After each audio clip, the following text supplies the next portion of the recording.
L'Indonésie est un vaste archipel qui apporte encore sa part de rêve comme destination exotique et en particulier l'île de Bali, très touristique, qui promet encore d'agréables surprises tant par l'ambiance paisible qui y règne que par ses paysages, ses temples et sa gastronomie.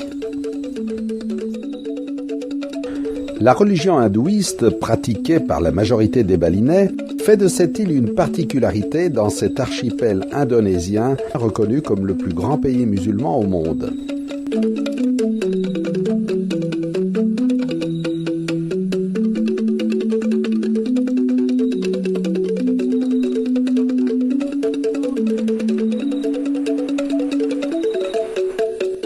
La cuisine indonésienne est riche et variée car chaque île a ses spécialités liées aux origines de sa population.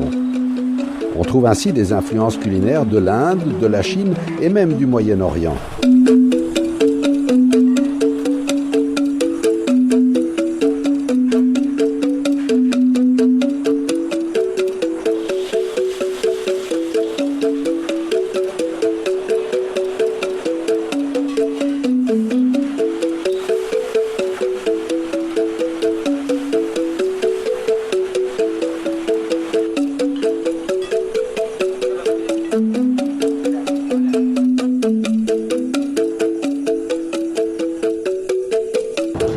La gastronomie, c'est très très important pour les Indonésiens parce que nous croyons que chaque saveur a une histoire.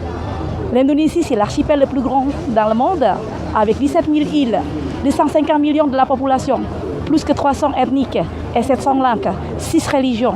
C'est un pays qui est riche avec les épices, les végétations, les fruits et aussi tous les éléments dans la gastronomie. Nous avons tout en Indonésie. On a tout pour développer la gastronomie.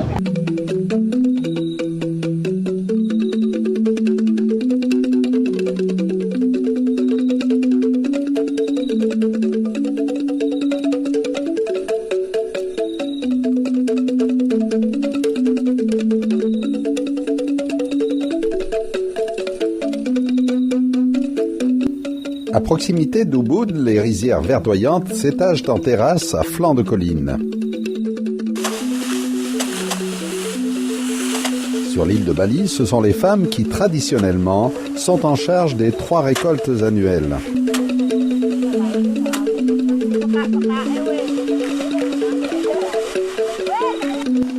Si le riz est l'aliment de base commun à toute la population, les Indonésiens consomment aussi beaucoup de légumes pour accompagner le porc, le poulet ou encore les produits de la mer, cuisinés avec une riche variété d'épices qu'utilisent les chefs comme Christophe Salan, propriétaire de 4 établissements à Bali, dont un restaurant gastronomique.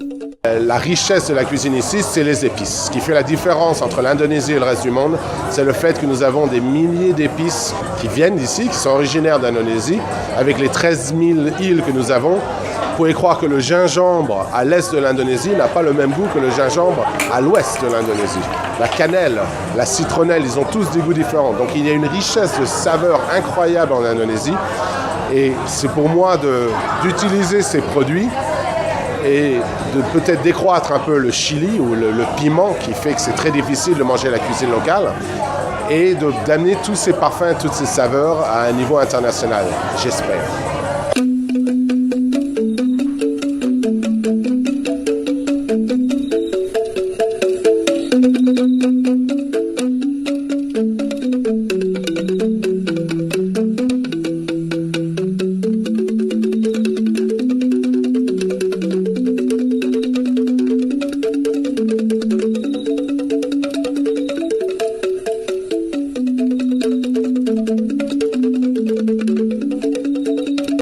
Le babi guling est un plat traditionnel balinais des jours de fête et des cérémonies particulières.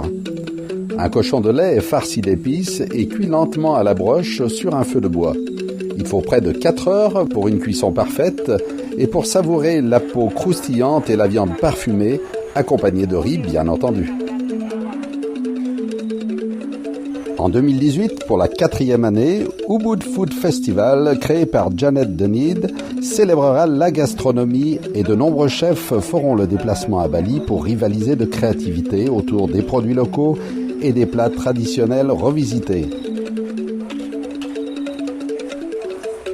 William Wongso, chef emblématique de la gastronomie indonésienne, y prodigue ses précieux conseils lors de masterclass. Et c'est aussi le festival des gourmets.